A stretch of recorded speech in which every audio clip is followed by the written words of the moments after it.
Welcome back to Film on Budget. It's Samuel here, and today I'm going to show you how to make your footage look its best with easy white balancing in Davinci Resolve. So stay tuned. If you are new to editing, white balancing might seem extremely tricky, sometimes confusing, but don't worry about it. We're going to keep it extremely simple.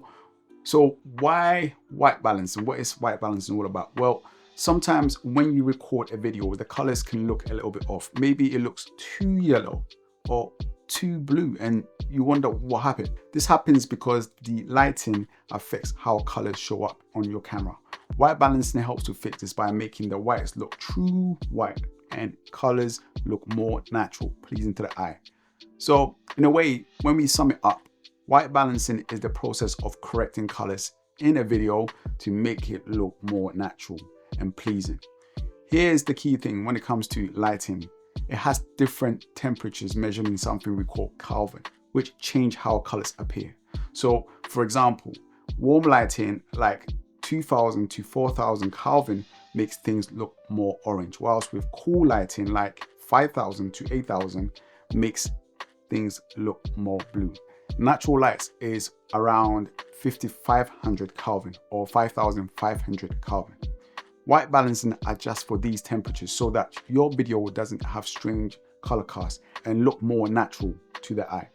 Even though many cameras, DSLR, digital cameras out there, like my Fuji model, have automatic white balancing, which does a good job at it, it doesn't always get it right.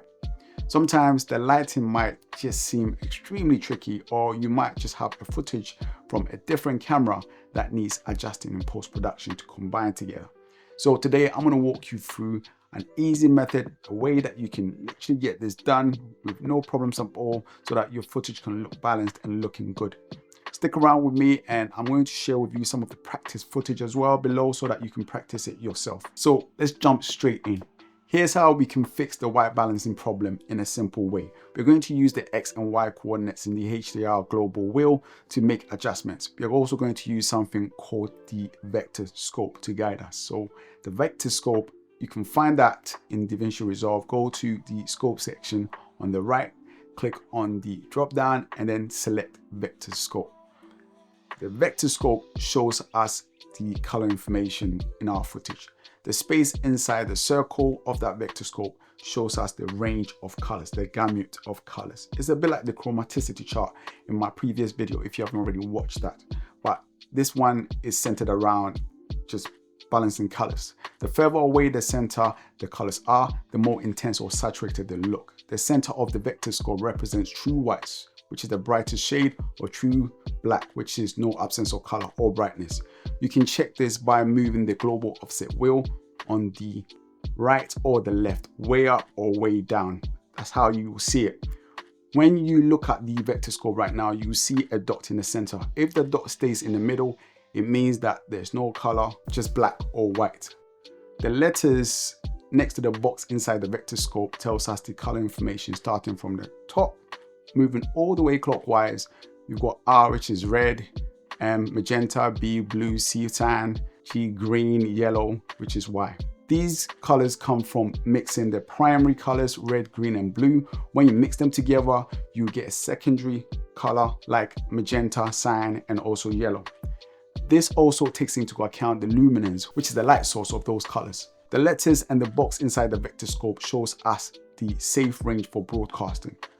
If the colors go outside of that box or letters, it could distort the image and cause unwanted artifacts. It could be so bright to the point that it's just showing a lot of highlights.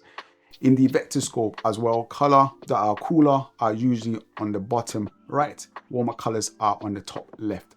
The goal here is to make a diagonal line or pattern showing a balance between the warmer and the cooler areas of our footage during our primary grading. And an important part that you shouldn't miss is that we want the whites to be as close to the center as possible. Let's take a quick look at some footage that's not balanced properly and we need to fix that. The best way to fix it is by combining both temperature and tint, and these sliders, including the HDR tool, can really allow us to get a more accurate image much better than just simply using one or the other. First, I'll use the HDR tool to make sure that the whites are centered properly. Then I'll adjust the temperature and tint to fine tune the color balance. And I'll do the same thing with the cooler colors as well, making sure that everything is very well balanced. And that's how you fix it. White balancing is just easy when you understand exactly what's going on. And I hope you've enjoyed this video.